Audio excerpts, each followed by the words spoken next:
بسم اللہ الرحمن الرحیم۔ السلام علیکم۔ ایک بزرگ نہر کے کنارے جا رہے تھے۔ ان کو بھوک بھی لگی ہوئی تھی، مگر فقیر بندے تھے، خرچ کرنے کے لیے پاس کچھ تھا نہیں۔ تو نہر میں ایک سیب دیکھا جو بہتا ہوا جا رہا تھا۔ انہوں نے سیب لیا اور اس کو کھا لیا۔ بھوک کے بندے کی تو سمجھ بھی کام نہیں کرتی۔ کھانے کے بعد خیال آیا کہ سیب تو میرا نہیں تھا، یہ تو کسی اور کا تھا، میں نے بغیر اجازت کھا لیا۔ مجھے اس بندے سے یا تو معافی مانگنی ہے یا قیمت ادا کرنی ہے۔ چنانچہ ادھر جانے لگے جہاں سے پانی آ رہا تھا۔ کچھ دور جانے کے بعد دیکھا کہ ایک باغ ہے جس میں سیب کے درخت ہیں۔ وہ سمجھ گیا کہ سیب یہاں سے گرا ہوگا۔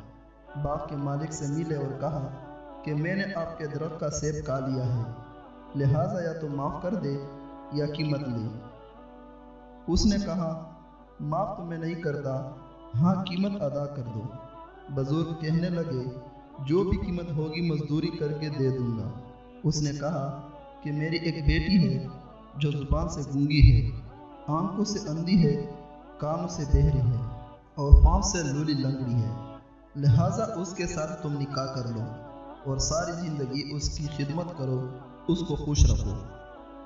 یہ قیمت دینی پڑے گی۔ بزرگ فکر میں پڑ گئے، مگر دل نے کہا کہ دیکھو یہ مجاہدہ برداشت کرنا آسان ہے، مگر قیامت کے دن اللہ رب العزت کے سامنے ملزم بن کر کھڑا ہونا بڑا مشکل کام ہے۔ آخرکار تیار ہو گئے، نکاح ہو گیا۔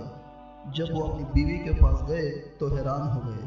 چاند کا ٹکڑا، آنکھ کے خوبصورت، بولنے والی، سننے والی اور سمجھنے والی۔ وہ حیران ہو کر اس سے پوچھا کہ تم اپنے باپ کی ایک ہی بیٹی ہو یا کوئی اور بھی تمہاری بہن ہے؟ اس نے کہا میں ایک ہی ہوں۔ پھر رات گزر گئی۔ اگلے دن سسر سے ملاقات ہوئی۔ سسر نے پوچھا کہ بتاؤ مہمان کو کیسا پایا؟ تو بزرگ نے کہا کہ آپ نے تو کچھ اور ہی بتایا تھا، مگر وہ ایسی نہیں، وہ بہت دانا، بینا، آپ کے بتلائے ہوئے ہر عیب سے مبرہ ہے۔ انہوں نے فرمایا ہاں، یہ میری بیٹی ظاہر حسن جمال بھی رکھتی ہے اور باطنی اعتبار سے بھی حدیث کی عالمہ اور قرآن کی حافظہ ہے۔ میں چاہتا تھا کہ اس کے لیے کوئی ایسا خاوند ڈھونڈو جس کے دل میں اللہ کا خوف ہو، کیونکہ جس کے دل میں خوف خدا نہ ہو وہ بیوی کے حقوق صحیح ادا نہیں کر سکتا۔ جب تم نے ایک سیب کی وجہ سے معافی مانگی تو میں نے سوچا کہ اس کے دل میں خوف خدا ہے، اس لیے میں نے اپنے بیٹے کے لیے تمہیں خاوند کے طور پر تجویز کیا۔ دونوں ساتھ رہنے لگے۔ اللہ رب العزت نے انہیں بیٹا دیا جس کا نام انہوں نے نعمان رکھا۔ وہ بڑا ہو کر امام اعظم ابو حنیفہ ہوئے۔